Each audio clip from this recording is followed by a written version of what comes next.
This morning, residents in the southeast waking up after a weekend of wildfires, red flag warnings, and frightening evacuations.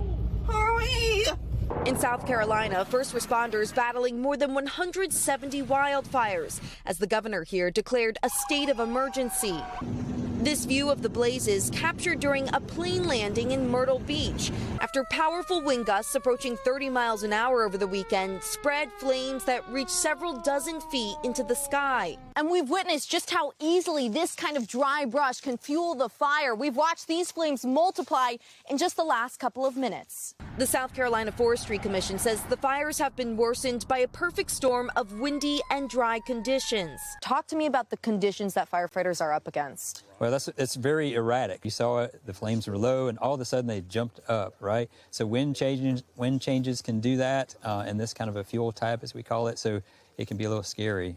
Towers of smoke from wildfires can be seen for miles in North Carolina as well, as the region hopes the most dangerous fire conditions are under control. And while firefighters will get some relief from those powerful wind gusts we saw over the weekend, there still is a burn ban in place across the entire state of South Carolina because of the wildfire risk. This region is short some 4 inches of its typical rainfall. Savannah? All right, Emilie, Ikeda leading us off. Thank you. All right, let's bring in Al now. He is tracking the wildfire danger. He's also tracking the threat of severe storms this week.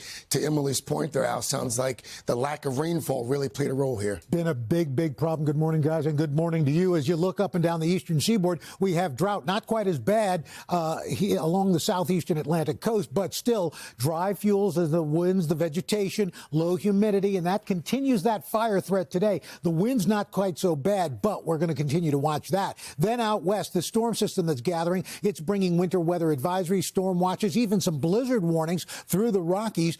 And ahead of that system today, we are looking at a risk of severe weather from Oklahoma City, Wichita Falls, Dallas. Wind gusts, tornadoes possible from Oklahoma City, Wichita Falls, on into Dallas, damaging hail as well. Now, this system starts moving tomorrow, bringing snow from Oklahoma all the way to the UP of Michigan, a destructive line of storms stretching from Chicago all the way down to New Orleans. Look at this. We're looking at a risk, an enhanced risk of severe weather, damaging winds. The greatest threat, strong tornadoes from Little Rock, Lake Charles, New Orleans. But we've got a really hard risk as you make your way for EF2 tornadoes down through the south. And then Wednesday, this system reaches the east, bringing heavy rain, snow across the Great Lakes, but a risk of severe weather stretching from Charleston all the way up to just south of New York City. Hey, thanks for watching. And don't forget, you can catch the Today Show every morning on NBC or take Today when you're on the go. Just follow the Today podcast on Apple Podcasts, Spotify, or wherever you listen.